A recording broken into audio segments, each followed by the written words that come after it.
estás?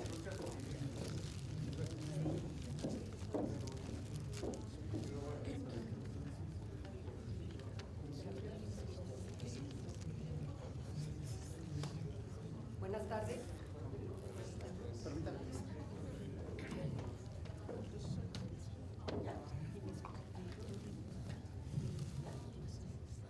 Buenas tardes.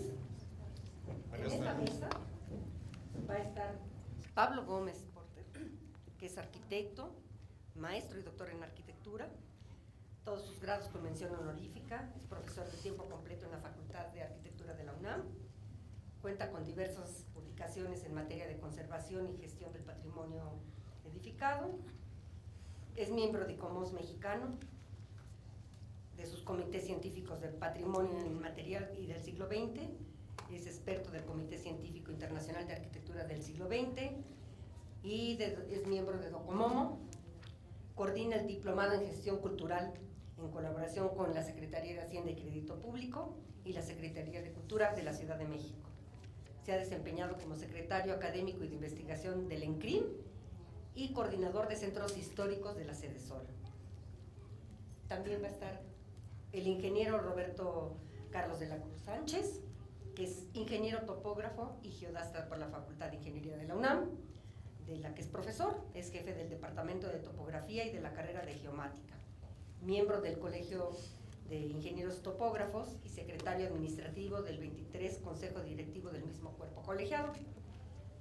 Es asesor de la Sociedad de Alumnos de Ingeniería Geomática y su especialidad se centra en el uso y aplicación de las herramientas tecnológicas de última generación para labores de ingeniería topográfica. Recientemente participó en las actividades alusivas al 30 aniversario del Museo Mural Diego Rivera, con el Conservatorio de la Ingeniería en el Museo Mural Diego Rivera, en donde abordó la necesidad de un levantamiento topográfico del inmueble. Y bueno, si viene, estaría Carlos González Lobo, que no ha llegado. Le damos la bienvenida a Pablo.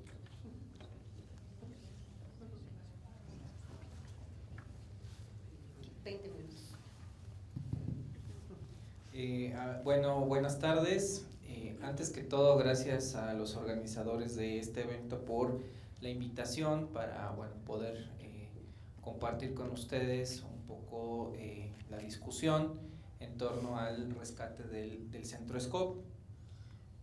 Antes de comenzar con la ponencia, a mí me gustaría hacer una breve acotación. Yo voy a hablar del Centro Scope desde su perspectiva y su condición como patrimonio moderno, desde la visión arquitectónica, urbano-arquitectónica, un patrimonio moderno que es producto de la aplicación de del pensamiento, de los postulados de la modernidad en el siglo XX, y que dio como producto algunas de las más emblemáticas obras públicas en el México posrevolucionario. Desde la perspectiva arquitectónica, el patrimonio tiene dos fundamentos. Uno es ser testimonio vivo de formas de hacer arquitectura, de producir ciudad, del avance tecnológico de su momento. Ya lo comentábamos en la discusión de la mesa anterior, ¿no? A partir de las premisas del ICOMOS, de la Carta de Venecia, de las propias premisas de la UNESCO, ¿no? Donde, aquellas obras que se han conservado del pasado y que permiten entender cómo se hacía y se construía la ciudad antes de nuestro tiempo, van a adquirir esa condición de patrimonio. Pero lo más importante para que una obra tenga esta condición, pues es que goce de un reconocimiento social, un sentido de apropiación, un sentido de identidad por parte de la comunidad con la cual se vincula esa obra urbana o arquitectónica. E indiscutiblemente el caso del Centro Scope pues lo tiene, por eso estamos aquí. Entonces, bajo esas dos premisas básicas podemos entender, tratar y abordar a este conjunto urbano arquitectónico como testimonio de la modernidad y como patrimonio legado de esa época. Y ¿cuáles son esos valores que revisten esa condición de testimonio? El primero y más importante, que es el que nosotros hemos abordado en este foro, pues es esa integración plástica entre la escultura, la pintura y la arquitectura. El patrimonio reciente, entendido como aquel que se produce en el siglo XX, pues quizá no tenga el mismo reconocimiento ni el grado de aprecio y apropiación que sí va a tener un patrimonio que ya tiene siglos, ¿no? Como una iglesia, una catedral, una arquitectura barroca, etc. Sin embargo, el Centro Scope, dado los murales que tiene, incrementa ese sentido de conciencia social y ese sentido de apropiación mayor respecto a otras arquitecturas contemporáneas que no tienen ni gozan de esta integración plástica. Por el otro lado, este conjunto, como les decía al principio, pues da testimonio de la aplicación de los postulados de la modernidad en América Latina y en México particularmente, en una década en la cual estas ideas de modernidad van a permear en la producción urbanística y arquitectónica, pues que va a permitir a los gobiernos y a las diferentes repúblicas latinoamericanas legitimarse, ¿no? A través de la construcción de estas grandes obras, ¿no? Van a permitir tener una presencia entre la comunidad y una imagen de modernidad a través de la construcción de grandes estructuras hechas en concreto, ¿no? En acero, en vidrio, y bueno, desde luego el Centro Scope es parte de ese patrimonio moderno. Algunas de las obras más importantes que son contemporáneas a él es el campus central de la Ciudad Universitaria de la UNAM, que dicho sea de paso es patrimonio mundial de la UNESCO, inscrito en la lista del patrimonio mundial de la UNESCO desde 2007, e incluso los multifamiliares que va a construir Mario Pani por esos años, como el presidente Juárez, el presidente alemán, las unidades de Santa Fe, van a tener esas características de haber tenido en su diseño la aplicación de estos postulados de la modernidad. De esta manera, la arquitectura sirvió al régimen revolucionario para consolidar esa imagen de un país moderno, ¿no? De un país de avanzada, de un país que mira hacia el futuro, pero también un país que está orgulloso de su pasado y de su origen prehispánico. Y ese orgullo va a quedar manifiesto en los grandes murales de las obras públicas que hay y que se construyen con la modernidad. Particularmente, la Biblioteca Central de Ciudad Universitaria va a ser un ejemplo muy claro, y el Centro Scope. ¿No?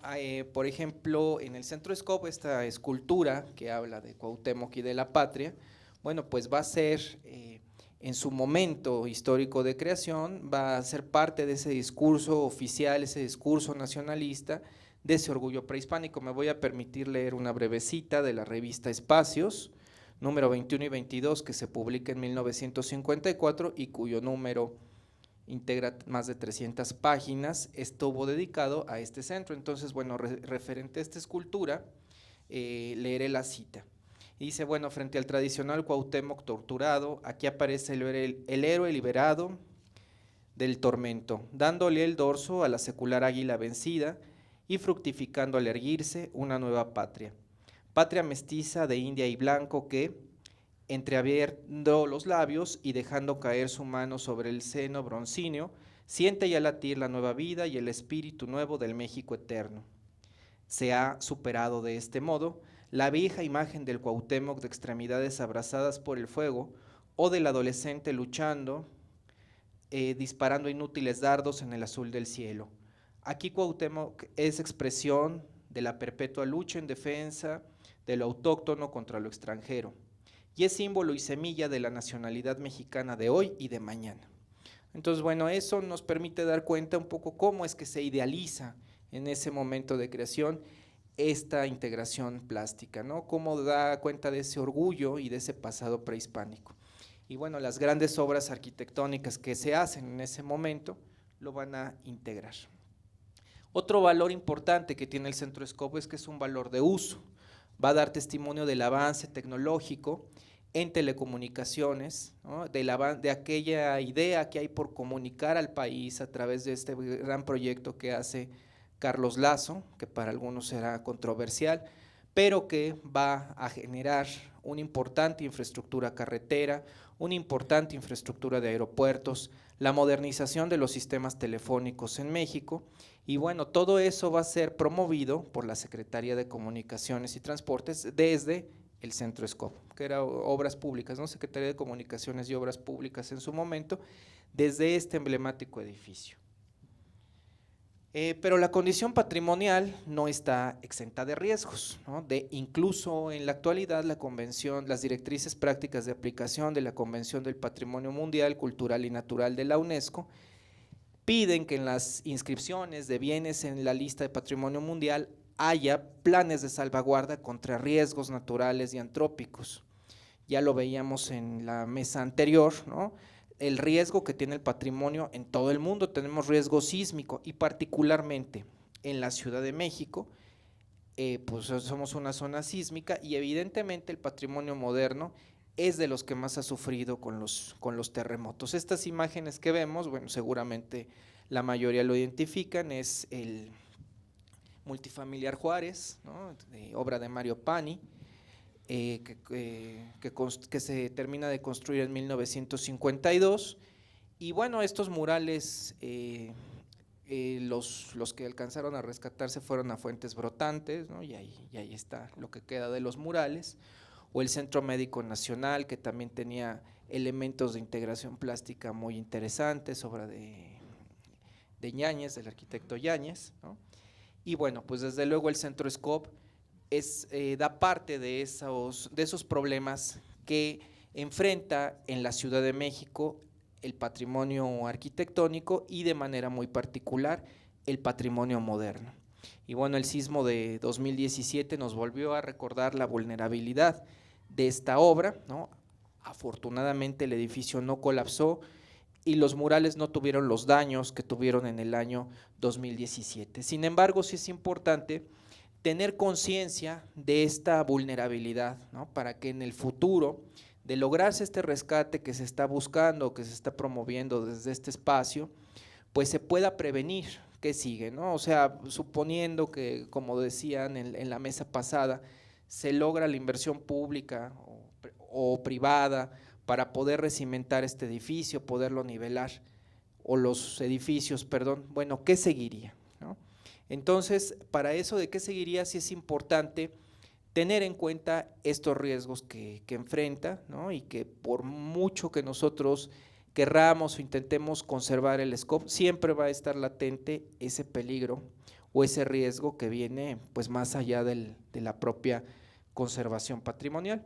Entonces, bueno, es ahí donde cobra una importancia capital la vinculación entre los diferentes actores sociales que están relacionados con un bien patrimonial, que en este caso en el Escop pues es el propio Cencropam, la academia, los vecinos, los trabajadores, ¿no? De manera colaborativa se pueden hacer planes de gestión. ¿Y qué es un plan de gestión de un bien patrimonial?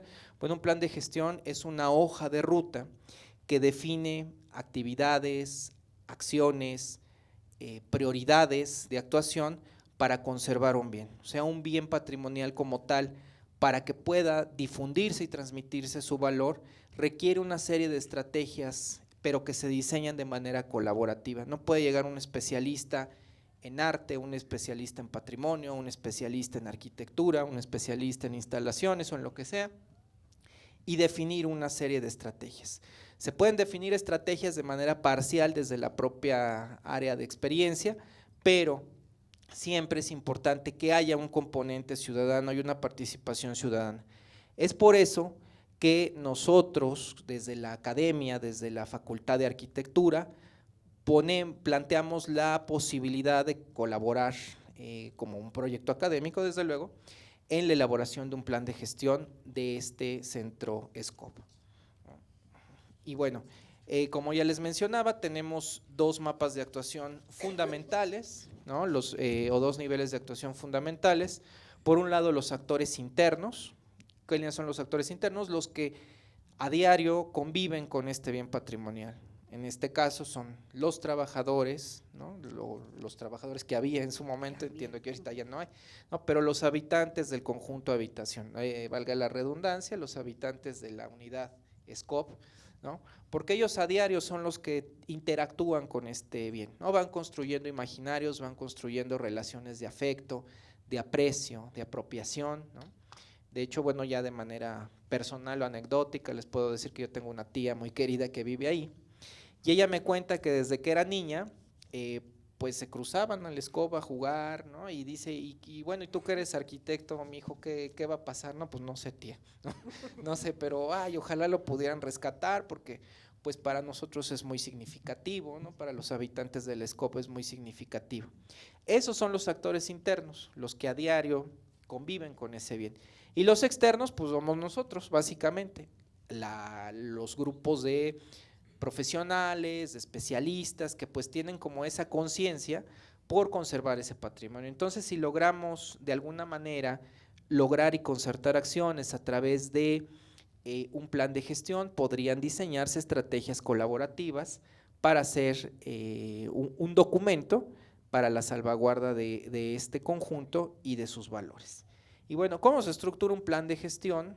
Esta es una estructura muy básica que ustedes pueden ver en la guía metodológica de CDSOL para hacer planes de manejo y de gestión de sitios patrimoniales. Está en línea, está desde hace como 12 años, no soy panista ni nada, pero está desde el sexenio de Calderón, no la han actualizado, pero sigue en línea, ¿no? Entonces, bueno, un plan de gestión, ¿de qué se compone? Tiene una parte de antecedentes, pero siempre los antecedentes tienen que ser antecedentes aplicables a la conservación del bien, ¿no? No es que copie y pegue la historia del conjunto, una historia romántica, o la baje de Wikipedia, alguna de esas cosas, sino más bien cómo es que se conformaron esos valores patrimoniales que tiene, ¿no?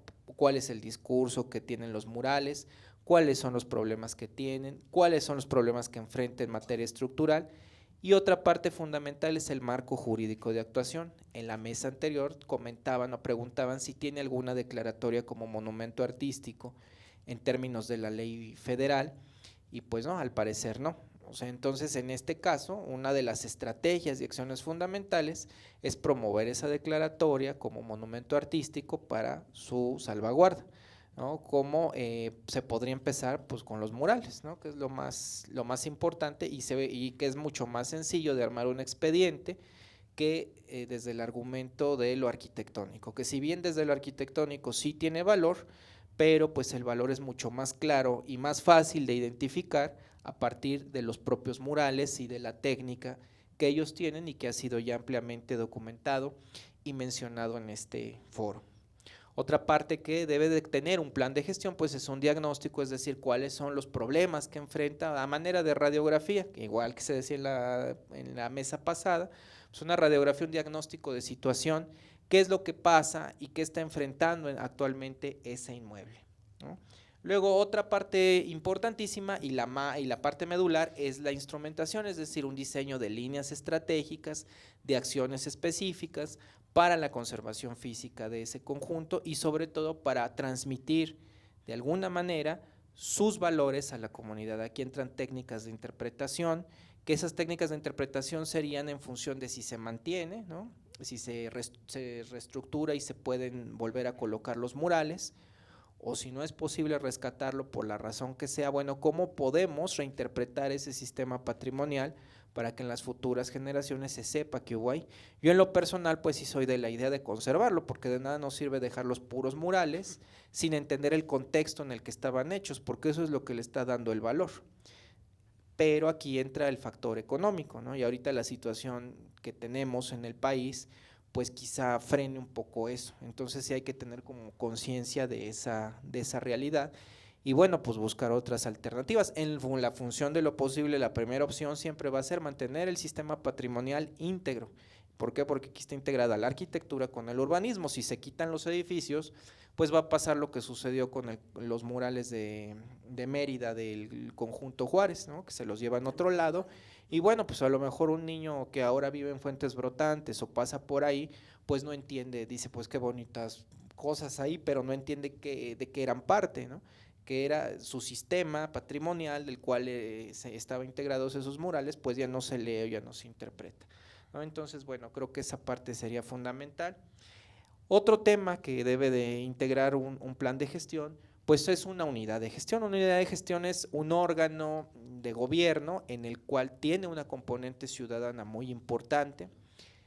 ¿no? Porque, y esa es la que se encarga de que todas las estrategias y acciones que hay para la conservación y la interpretación de ese bien se lleven a cabo.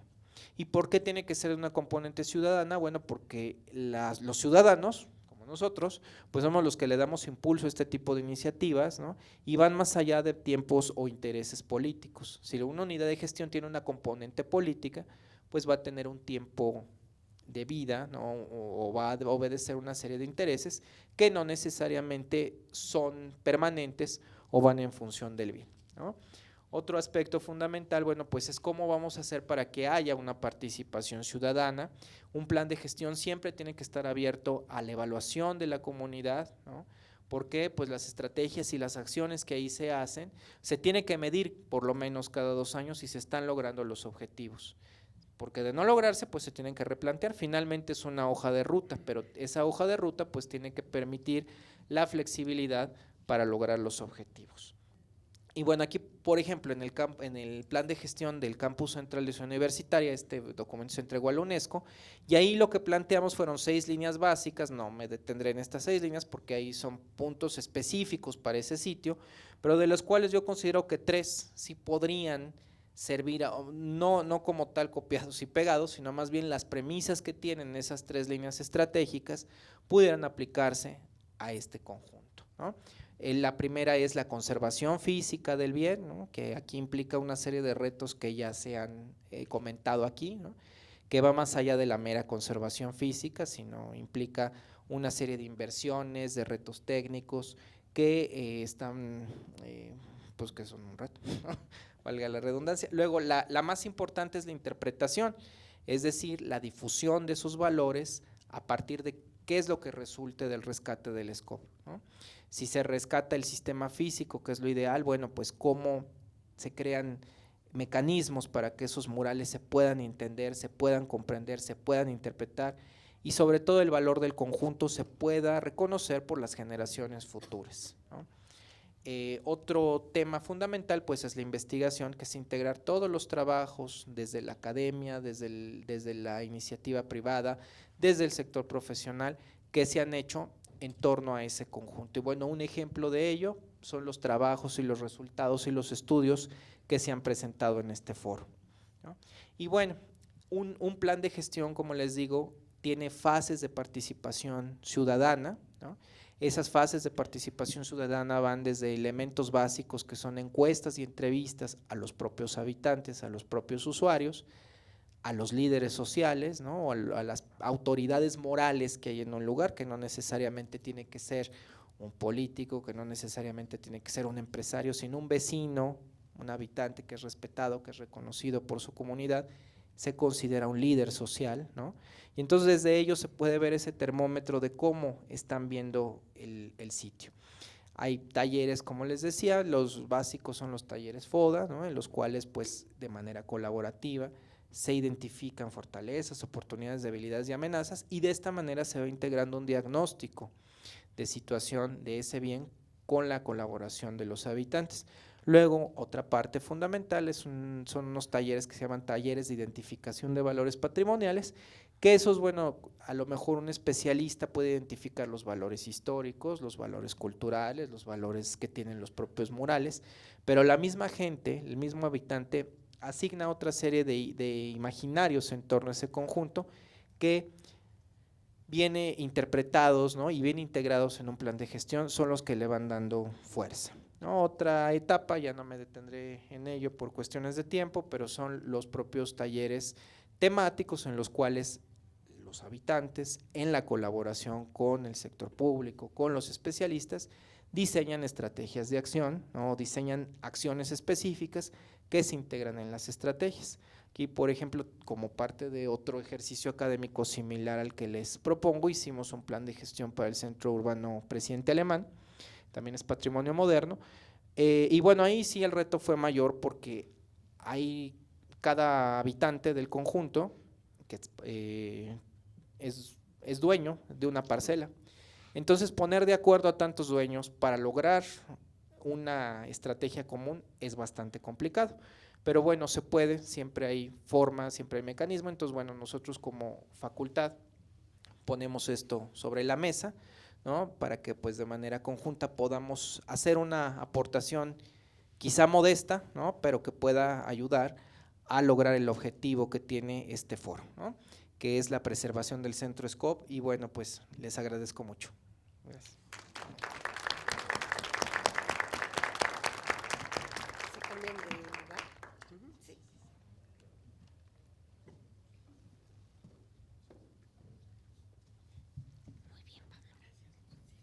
Sí, claro.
Bueno, mientras descarga la diapositiva, les comentaba, pues, bueno, que nada, muchas gracias por invitarme. Miren, ustedes pensarán, un ingeniero topógrafo, ¿para qué estar aquí? ¿Qué función va a tener? ¿Sí? Muy importante, porque necesitamos nosotros hacer trabajos, obtener datos, y esos datos analizarlos y posteriormente representarlos y dárselos a las especialidades que necesitan para obtener información.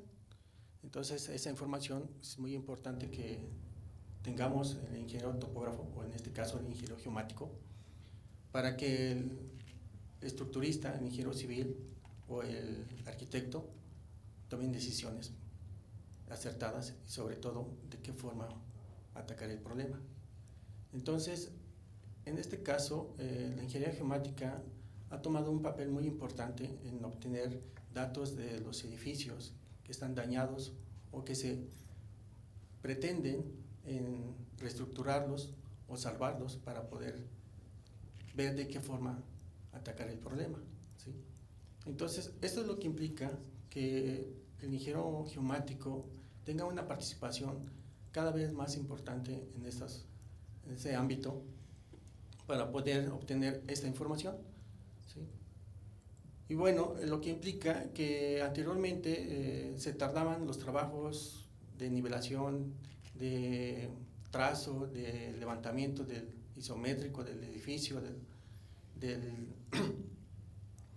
de obtener la suficiente información para que se llevara a cabo el salvamiento o el estudio de este inmueble. Entonces, tardaba tiempo, ¿sí?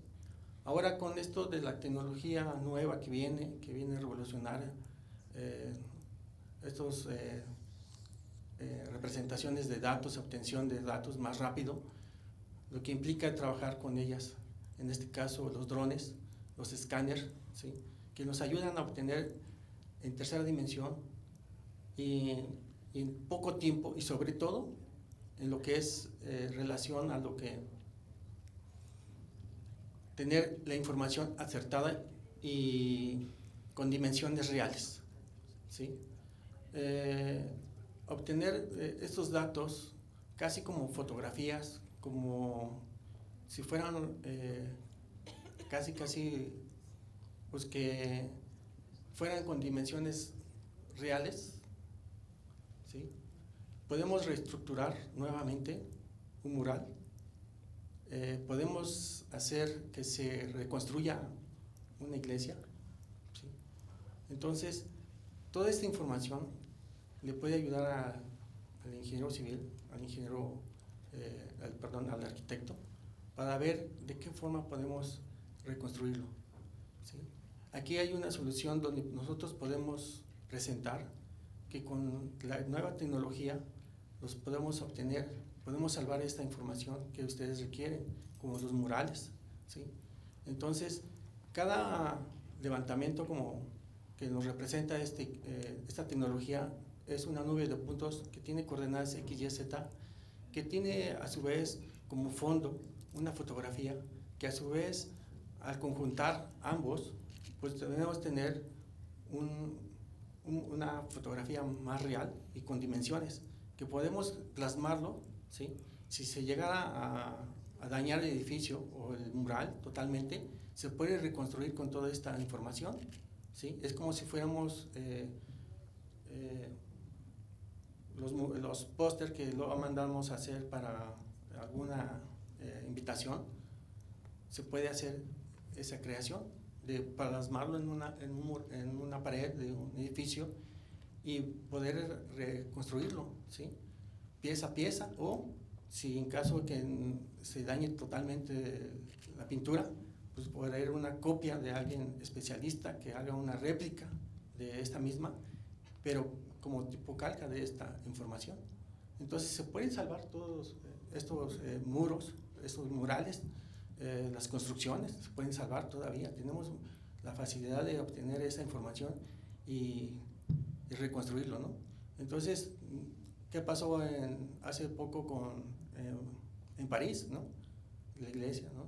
Notre Dame se escaneó hace mucho tiempo. Anteriormente había escaneos de este monumento y ahorita lo van a reconstruir con lo que tienen ellos, con el escaneo en 3D que se puede hacer. Este escaneo, a su vez, con las fotografías, podemos hacer una realidad virtual, un viaje virtual de la zona, de cómo era antes, qué pasó, qué se salvó, en fin, podemos recrear lo que era el pasado y con el futuro. Podemos conjuntar varias cosas. Esto es lo padre de toda esta tecnología, que podemos obtener toda la información que nosotros queramos y cómo la queremos y dónde la vamos a querer salvar y a dónde la podemos llevar. Entonces, eso es lo que implica trabajar con nuevas tecnologías, ¿sí? Entonces, obvio, sí es difícil. ¿Por qué? Porque México como que no le gusta prevenir, salvar antes de las cosas.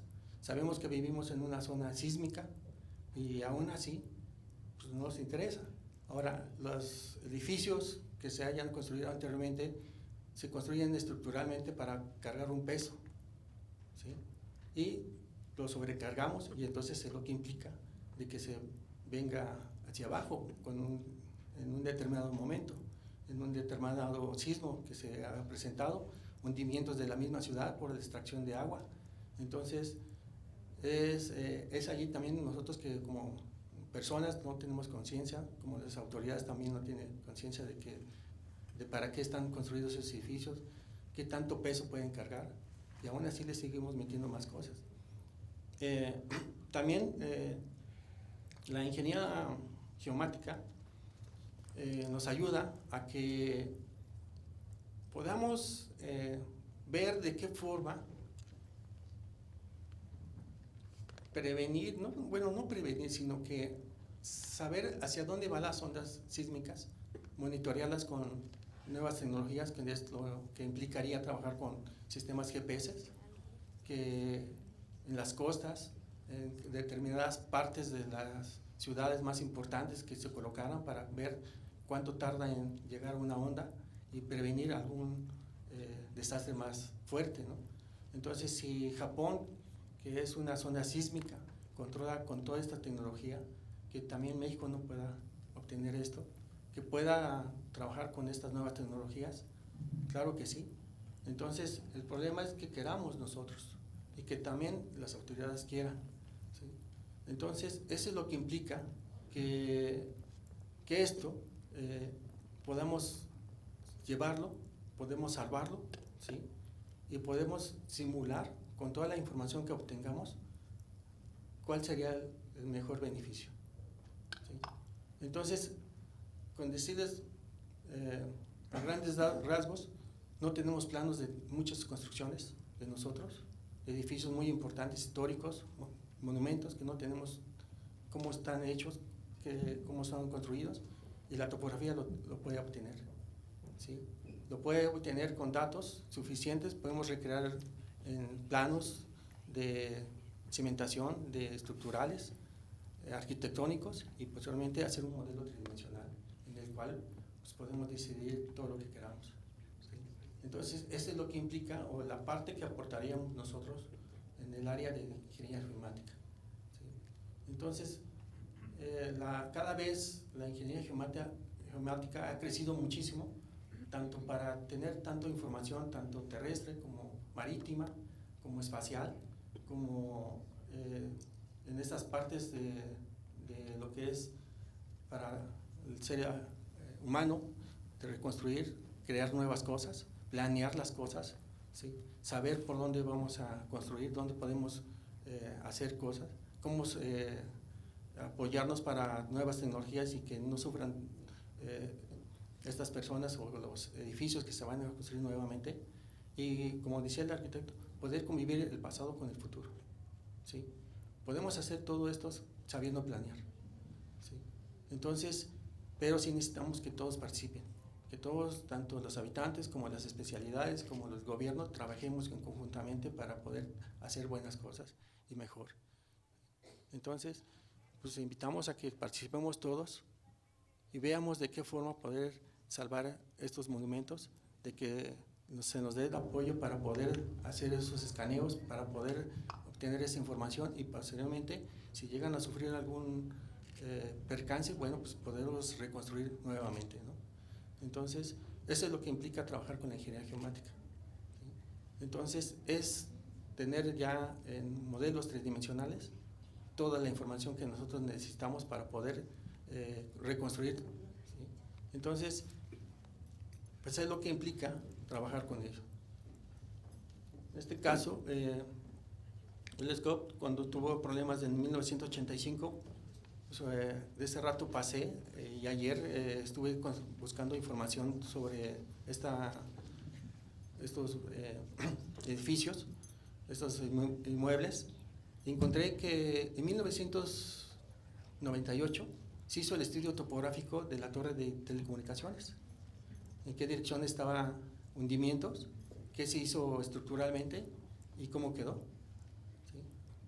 Entonces, hay información, pero hay veces que la información se pierde por los cambios de puestos, que no saben dónde quedó, pero si tuviéramos el cuidado nosotros de también de resguardar toda esa información que se hace, pues podemos saber qué es lo que implica.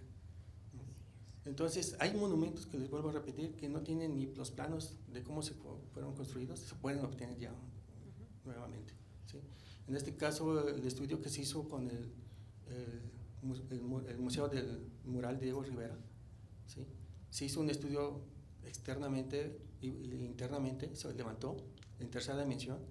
El mural se levantó con detalle, con alta definición y parece como si fuera una fotografía. Totalmente, no. Lástima que ahorita mi diapositiva no funcionó, pero ahí se las quieren, se las puedo pasar para que lo vean. Y van a ver que es un viaje virtual de todo el museo y pueden ver de cómo está, y de allí se obtuvieron planos arquitectónicos y planos estructurales, ¿no? Y bueno, pues eso es lo que implica tener esta tecnología, ¿no? Entonces, pues conozcan un poco a la ingeniería geomática, porque muchos de nosotros no lo conocemos qué hacen. Siempre nos ven con los aparatitos que estamos midiendo afuera. Eso es una parte muy pequeña de lo que implica, pero sí hacemos más todavía, ¿no? Tenemos gente que últimamente están yéndose a hacer estudios de Marte, ver cómo está el relieve de Marte, y bueno, pues imagínense, ¿no?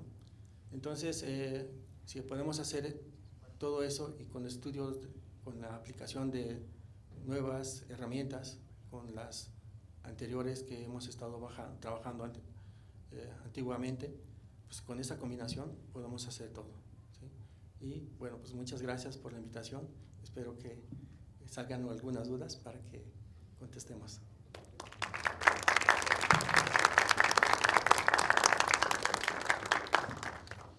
Le voy a dar la bienvenida al doctor Carlos González Lobo, que se ve que acaba de llegar. Él es maestro y doctor en arquitectura por la Facultad de Arquitectura de la UNAM. Es doctor honoris causa en Bellas Artes, otorgado por la Rhode Island School of Design. Es profesor de temas de vivienda, urbanización y tecnologías de bajo costo. Ha impartido cursos y talleres experimentales en varias universidades de la República Mexicana y del extranjero. Sus líneas de investigación son historia de la arquitectura contemporánea, vivienda popular. Ha combinado la obra propia de búsqueda espacial con el apoyo a los sectores más pobres de la comunidad en múltiples proyectos, tanto en la ciudad como en las zonas rurales del país. Ha trabajado en el grupo de apoyo técnico solidario, espacio máximo, costo mínimo. En paralelo, su trabajo con los talleres de arquitectura popular de extensión universitaria de la Facultad de Arquitectura. Fue miembro del Comité Técnico de Concertación de la CEDUE para vecindades atípicas en representación de la UNAM. Y es autor de numerosos libros y artículos especializados. Es miembro de la Academia Nacional de Arquitectura de México, de la Comisión Nacional de Monumentos Artísticos del INVAL, de la Sociedad Mexicana de Planificación, de la Asociación de Arquitectura Vernácula y Patrimonio y del ICOMOS México. Bienvenido, Carlos. Yo pido una disculpa, no acabo de llegar. Estamos en uno de los laberintos urbanos. Sí. Me mandaron para allá, para arriba, acá, para allá, y nadie sabe que aquí está aquí. Aquí, porque si fuera en la CU tienen toda la razón, pero los de aquí, policías, empleados en las puertas de los... Entonces pido una disculpa, porque además tengo 3 días de haber estrenado mi bastón. Ya no es tan rápido como antes correr. Yo les agradezco la invitación, pero yo lamento no haber escuchado completa la exposición de los que me precedieron, porque yo contaba con ello por participar en un debate o en una polémica, a favor, en contra, pero ahorita yo voy a hablar de vacío. Acepté venir porque era yo estudiante y yo me enamoré del Centro Scope. Me parecía una ambigüedad. Del otro lado de la ciudad universitaria había un primo hermano de la biblioteca. Y por esos días Diego Rivera hacía el Teatro Insurgentes.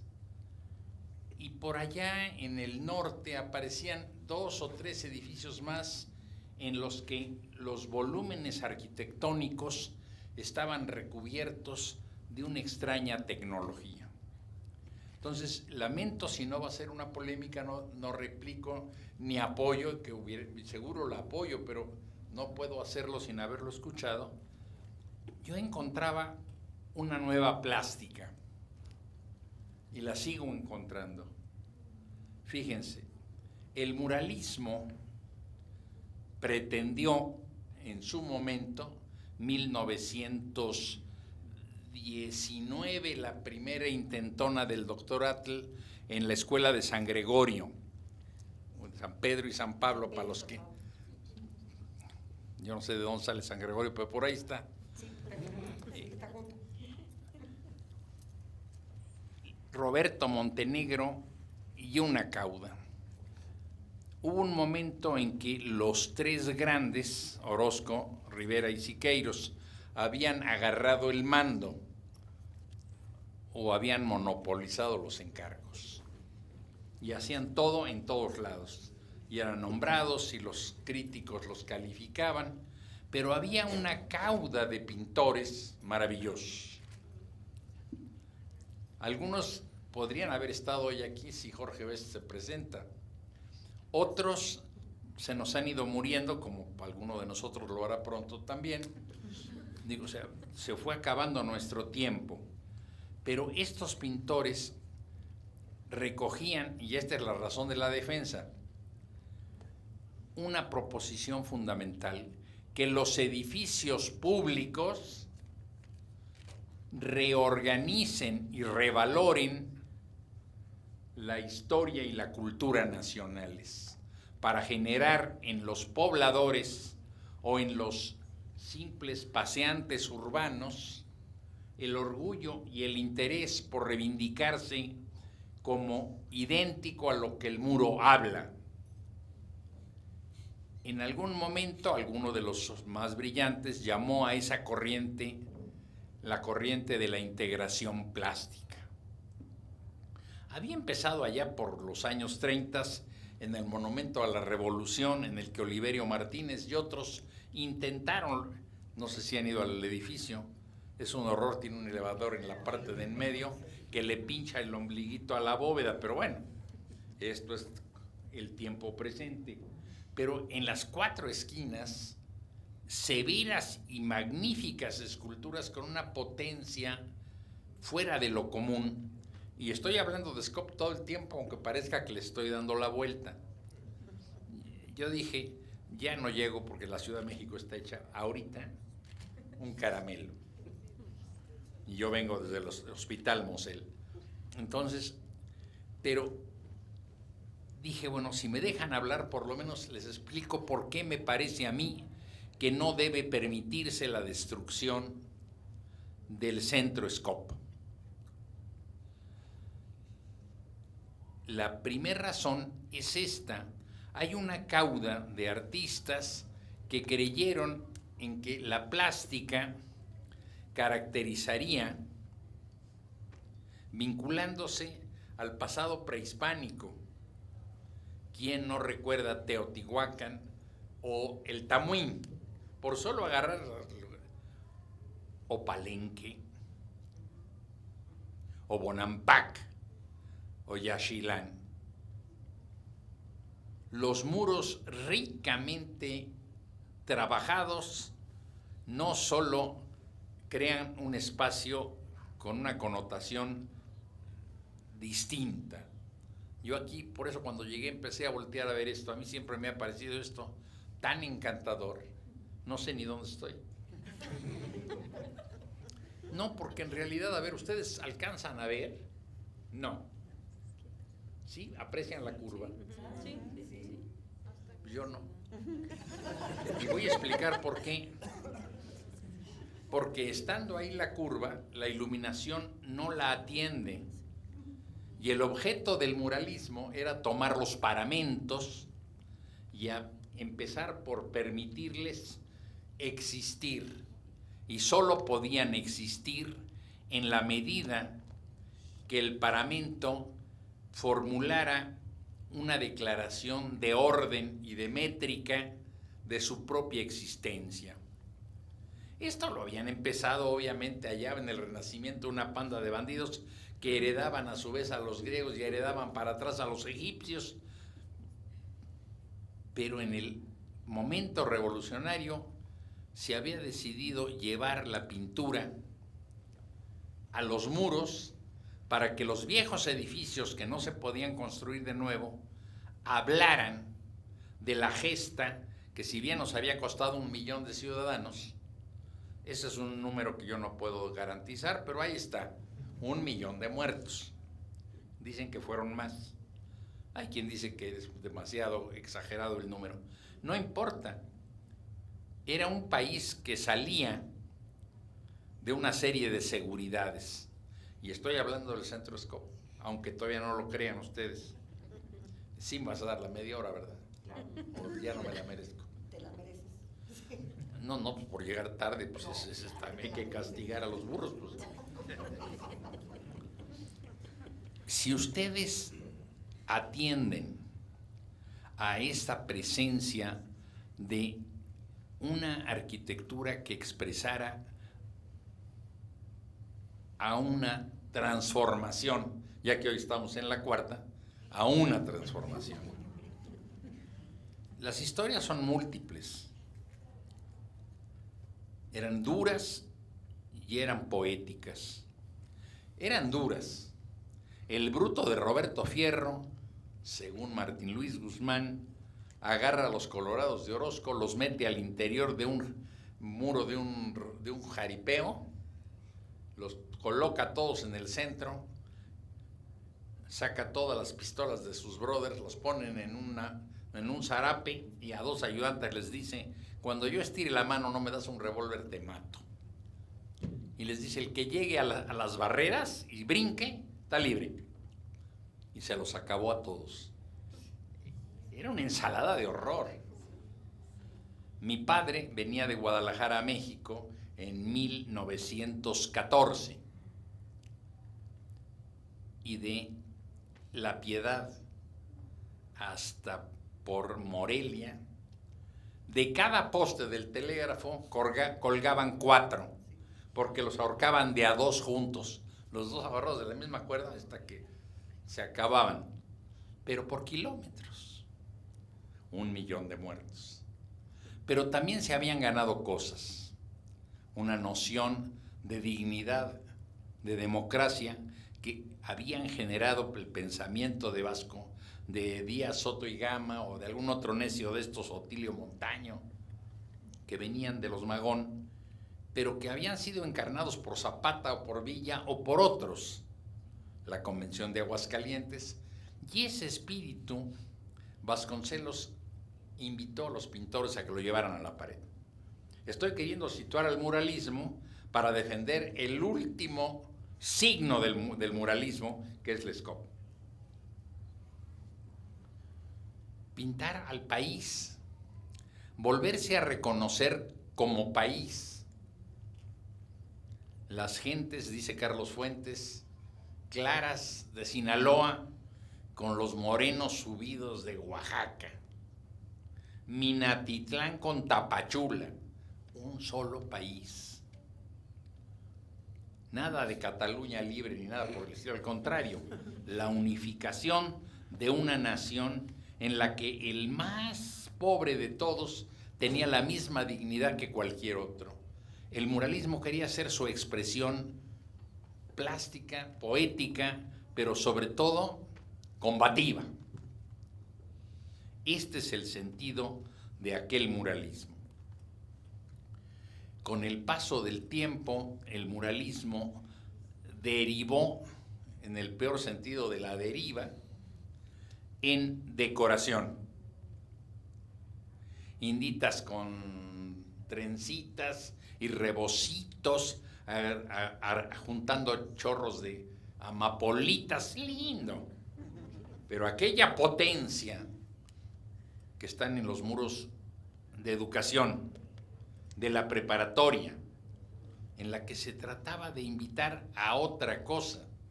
Frida Kahlo repartiendo fusiles en una de las paredes. Por todos lados los signos ominosos. Y en Ciudad Universitaria se produce una escisión.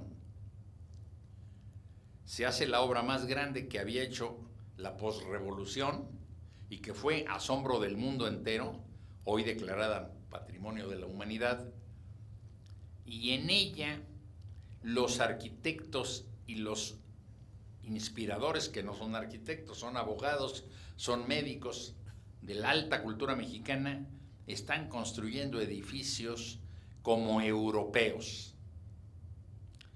como Perisur hoy, o como la avenida Periférico, cubierta de edificios de cristal gris y plata. Y Carlos Lazo y una corriente de pensadores, entre los que estaban el arquitecto Augusto Pérez Palacios, y en el que invitaron a regañadientes a Juan O'Gorman o a Eppens o a muchos otros, no todas las obras se hicieron, reclamaron el derecho de que esos muros volvieran a ser los muros de la nación, alma mater, la casa de la nación, la UNAM. Y hubo jaloneos, pero de alguna manera la obra de la biblioteca se convirtió en un epítome de la cultura de los 50s en México. Juan O'Gorman decía que no era más que una gringa vestida de china poblana. Puedo hablar en criollo o tengo que ser decente? Pero hacía eso nomás por joder, porque después decía, sin embargo, yo no sé por qué, pero viajo a todos lados y siempre que hablan de arquitectura mexicana, no sé por qué ponen la biblioteca con una cara de mustio y de miserable, porque él sabía que había hecho la obra maestra de la ciudad universitaria. ¿Quién no la recuerda? Las cuatro caras, etcétera, etcétera. Pero Diego había conseguido con Pérez Palacios intentar, solo quedan un par de deportistas en el corazón de la puerta al eje de la rectoría, pero iba a ser el recubrimiento total del volcán con figuras heroicas de escultopinturas, objetos de volumen recubiertos de piedra de colores. Yo aprovecho que esta es una tarde como para estar tomando mate o tequila, porque allá afuera está horrible. Entonces vamos a aprovechar un ratito para volver a recordar estas cosas. El muralismo tenía un límite.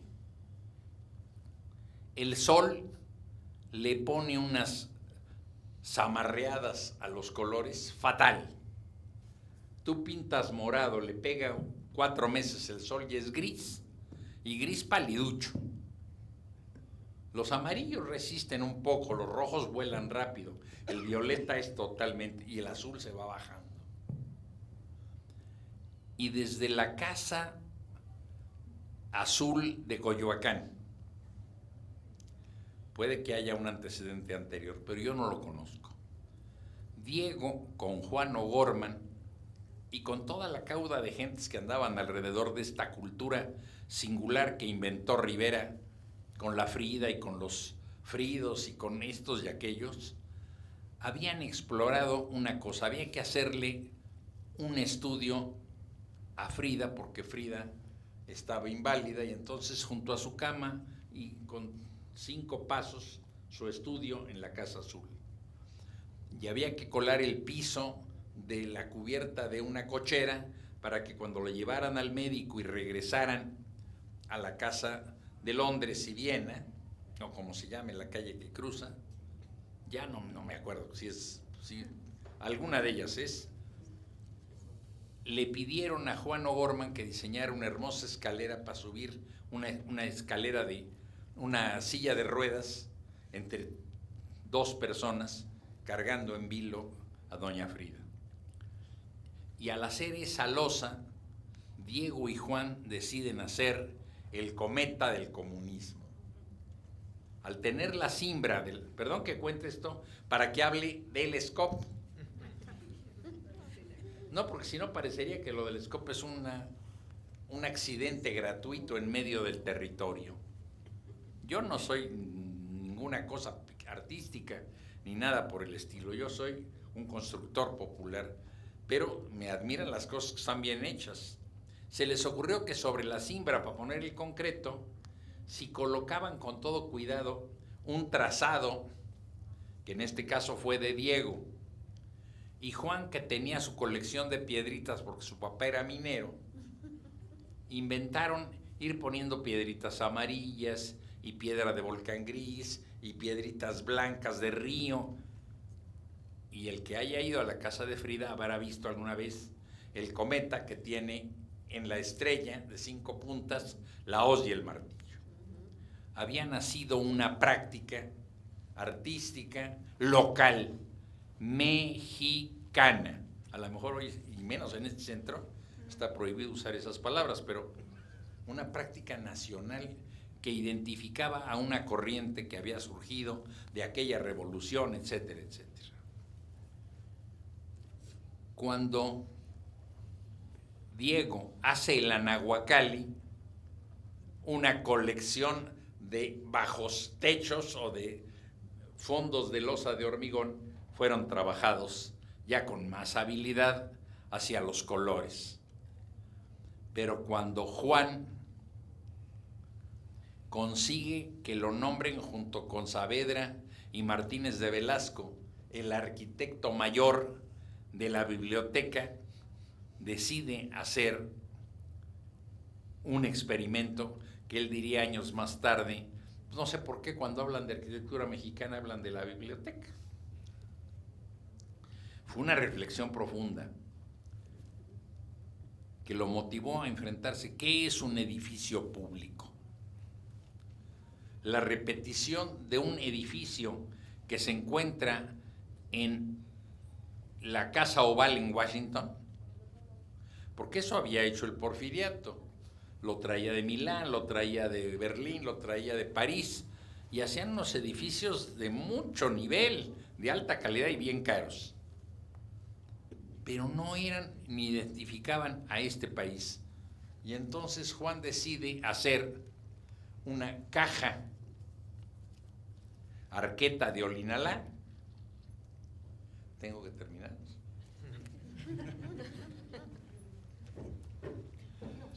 Una caja, ¿sí conocen las cajas de Olinalá? Sí. Las que son pintadas allá en Guerrero, súper. Uno quisiera tener una, pero eso no es tan barato hoy. Porque la Universidad de México había recibido como un patrimonio el archivo libresco de toda la expropiación religiosa del siglo XIX, de la Reforma, que estaba, una parte se quedó ahí, en San Agustín. Pero había que trasladarlo a la universidad y darle un sentido. Y sigo hablando del SCOP. Nada más ustedes han de creer que este cuate, como no sabe ni de qué se trata, pues le encontró y se la sacó de los lados, ¿no? Pues pense tantito. Y en esa arqueta él hizo un descubrimiento sensacional. Las salas de lectura en el suelo, pero en el centro la cajota, porque los libros son fotofóbicos. Una caja ciega. Era un horror. Imagínense el volumen de la biblioteca en gris.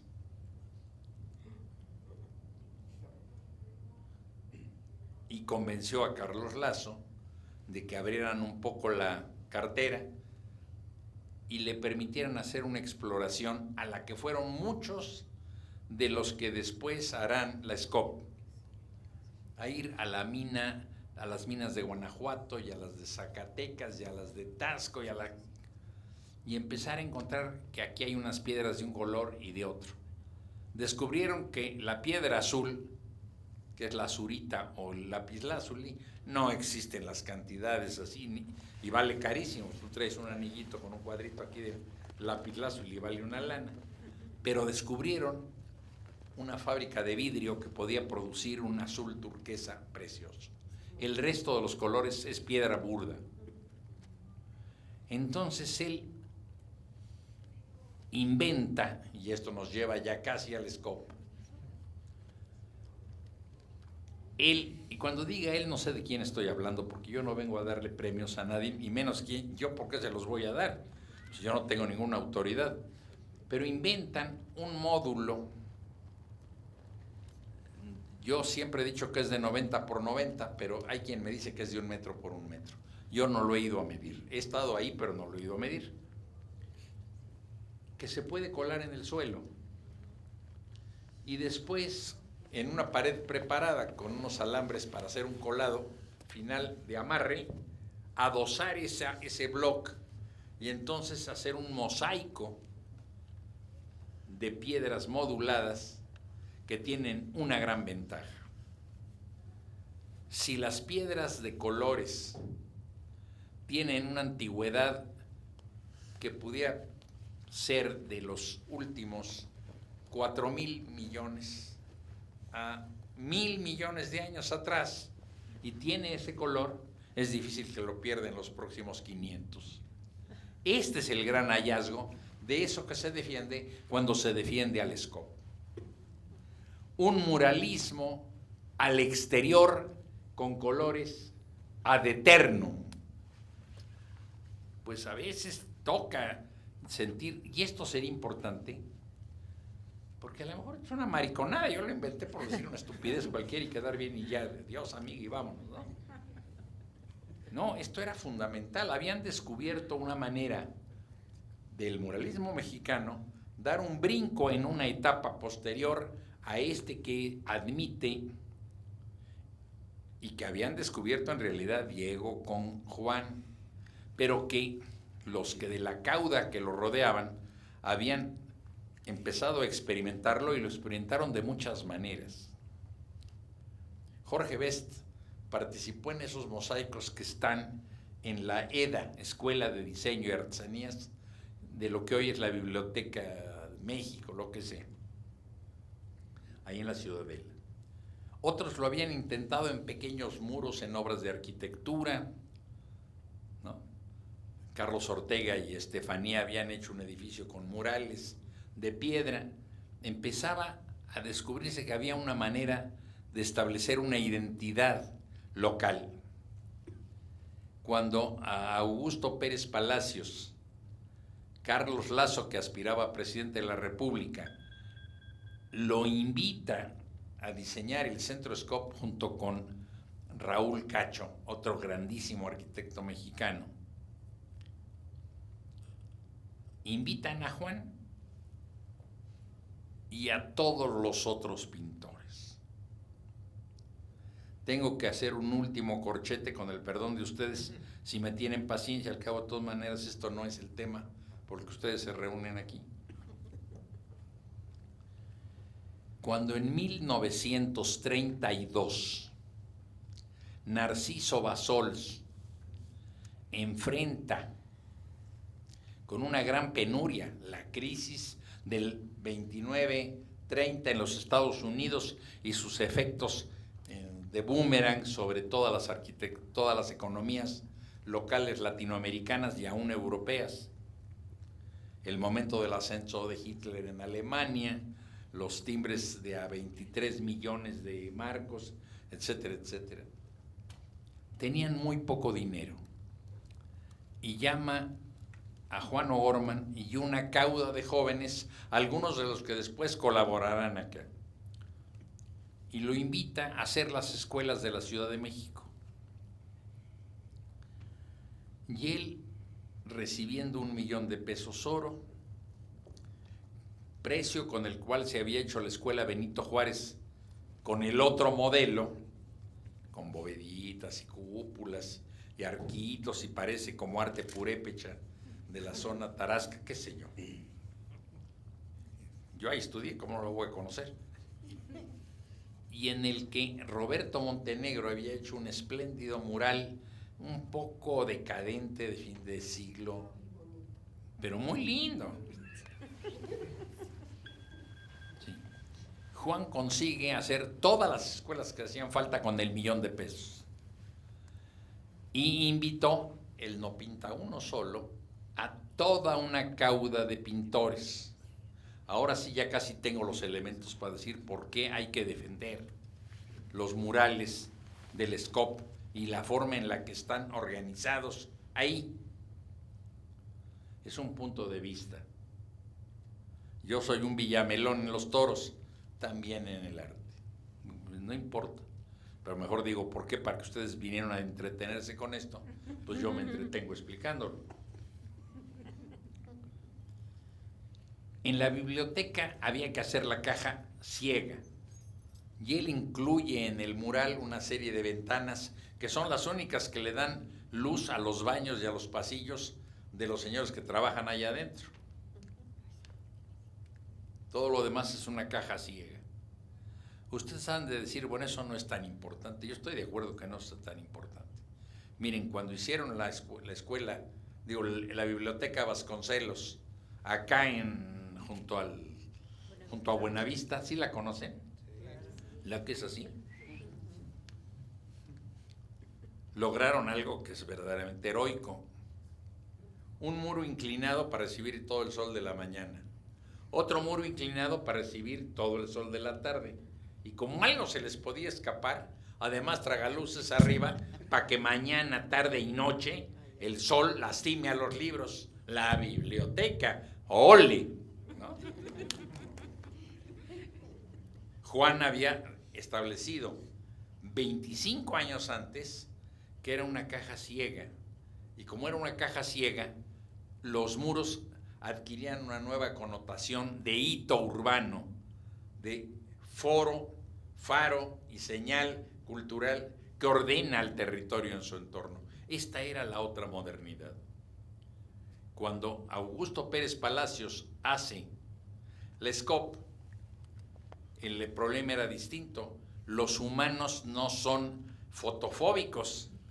Lamentablemente tenemos las marcas del sol como cánceres en la cara, ¿no? Pero nos gusta el solecito. En cuanto pueden, todos corren a Acapulco, se tiran como tortugas a la playa, ¿no? Entonces, el edificio estaba compuesto por grandes ventanales longitudinales muy bonitos, pero todos los volúmenes que contenían servicios y elevadores, los puntos fijos del edificio, se constituían en unas torres sólidas que daban un discurso que era unificado en las plantas bajas y dotaban al conjunto de una potencia plástica extraordinaria. Desde la biblioteca hasta el SCOP. Y en el SCOP se hace la inversión más grande hecha por el país y se hace invitando a todos los pintores a participar. A todos los que quisieron participar. Yo estoy seguro que José Luis Cuevas no hubiera ido nunca ni arrastrado, pues, porque ese no era su negocio. Él le vendía a la gente las galerías de las señoras Amor, ¿no? Pero estos pintores que tenían una vocación pública estaban interesados en participar y aparece lo más notable del conjunto. Un macroproyecto unitario, este es mi informe, que ustedes podrán, pero mi tío Jorge González Camarena era amiguísimo de Juan y yo estuve muchas tardes con él y fui alumno de Pérez Palacios. De alguna manera he platicado con ellos, tampoco soy un niño. Hace rato que yo también ya debo de estar en la lista de bajas de la escuela, pero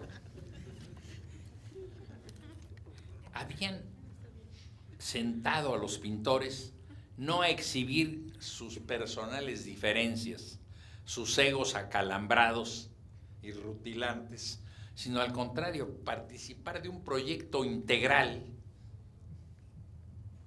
Todavía en la rectoría, Siqueiros hizo lo que quiso, Rivera hizo lo que quiso, Epens hizo otra cosa y aquel hizo otra, y cada uno hizo lo que se le antojó. Pero en esta ocasión, en la SCOP, se hizo un proyecto maestro y se repartieron el trabajo, y eso le da la especial riqueza a ese momento. En 1900, vamos a decir 52, por verme elegante. En 1960, ya de forma casi contundente, la revolución, dice Carlos Fuentes, en Artemio Cruz, se había ido quedando sentada a la orilla del camino a jugar con los colores, los del muralismo. Y aparecía esta nueva etapa de seres individualistas, rapaces y levemente deshonestos. Si creen que he citado a Peña Nieto, están en la absoluta corrección. De eso se trata, pero no es el único. Y obviamente ese muralismo, esa práctica artística, se había disuelto. Y por un azar del destino, en México quedaba este último testimonio de una experiencia artística singular de México en la cultura del mundo moderno. Vinieron el primer terremoto, pasaron unas cosas, vino el segundo terremoto, y hoy hay una cultura especialmente peligrosa. ¿Por qué se va a quedar ese edificio ahí?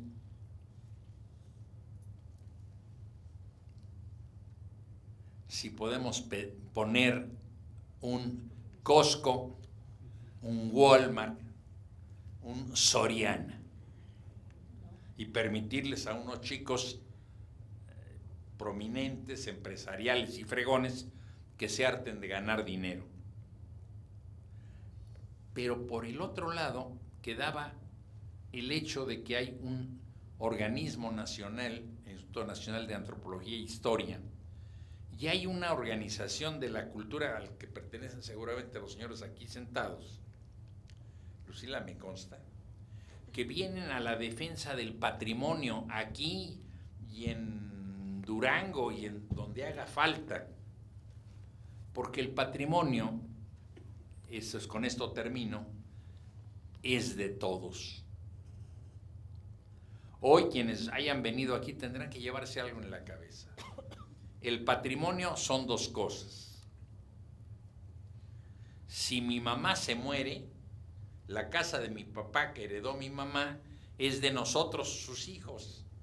Y estamos hablando de nuestro patrimonio, escrito con P minúscula, pero con uñas de tigre. A ver quién se lo queda, güey. El patrimonio. Y el otro patrimonio, con P mayúscula, ¿a dónde queda? En manos de unos ilusos como estos que están aquí, que creen que la nación y los valores artísticos y la perdurabilidad y lo más delicado, yo voy a usar el argumento más feble, pero para mí el más sugestivo. Pero además el patrimonio no es nuestro. Si es de todos, hay unos de los que no es, y es algo que es dinámico. El patrimonio fue de otros. Lo heredamos, pero tenemos la obligación de transmitirlo del pasado al presente y del presente al futuro. No es nuestro. Entonces, si nosotros permitimos que le pongan en una mandarina al patrimonio, nos hacemos responsables de haber recibido un patrimonio y de no haberlo sabido preservar.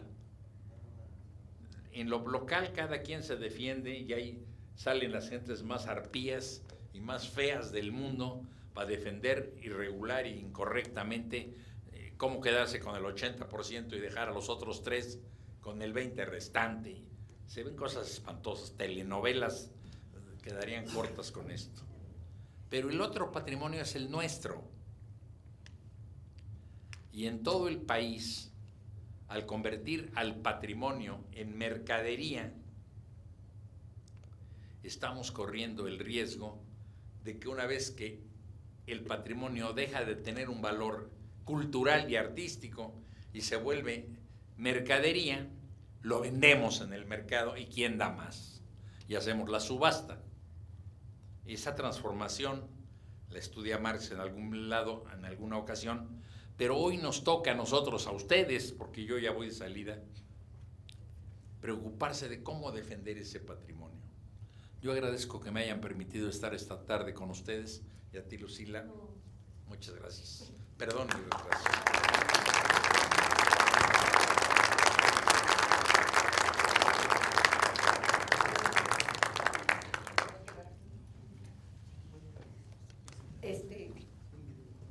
Un video, sí, yo voy a ceder mi tiempo para que estén, sí, no te preocupes, no hay bronca, va a presentar un video rápido.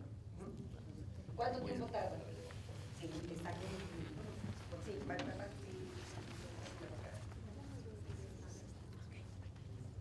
Bueno, este es el escaneo del Museo Diego Rivera.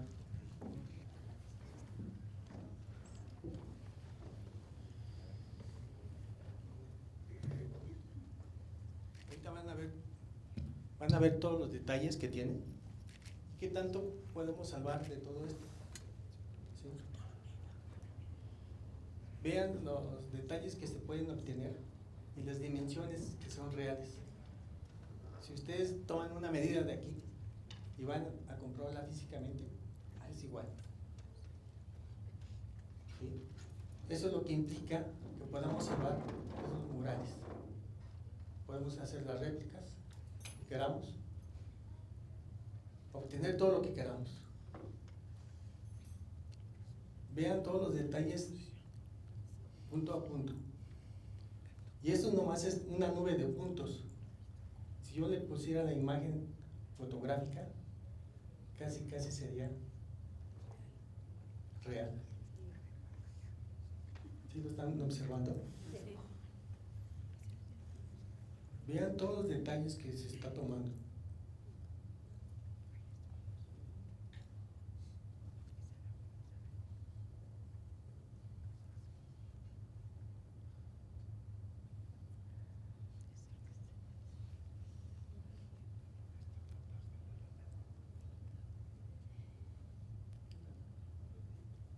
Esos puntitos que vemos blanco y negro circulares son los detalles que nos ayudan a obtener en qué dirección se está tomando los datos.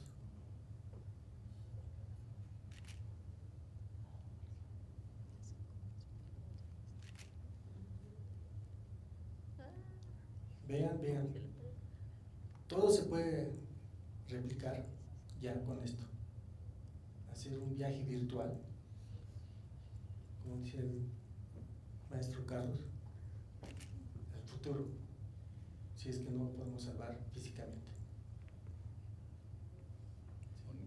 Con esto sí lo podemos salvar, pero el chiste es de que todos, conjunto de disciplinas, nos juntemos y veamos de cuál es la mejor forma salvar algunas cosas o perseverar. Como decía el maestro, los colores se pueden resaltar más. En aquel tiempo pues, el sol no era muy fuerte, pero últimamente se lo está comiendo. Entonces, ¿qué implica? Que baje la densidad. Pero si hay artesanos que saben la técnica de representar esos colores, llevar esta forma, bueno, pues podemos hacerlo.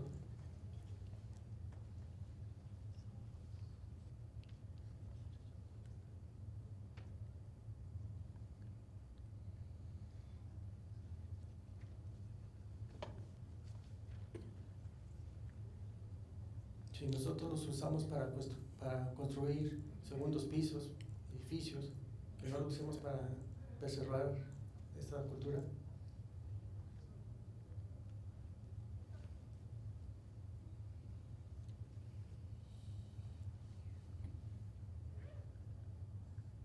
Y esto, información para un ingeniero civil, un arquitecto, pueden mejorar todavía sus fallas de iluminación, todo lo que necesiten.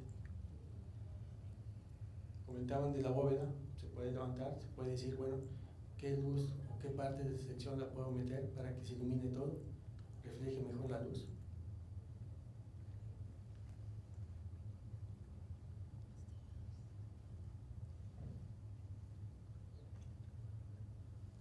Hasta los detalles de las hojas se ven detalladamente. Todo lo podemos hacer, pero el chiste es que queramos. Gracias, maestro. Muchas gracias.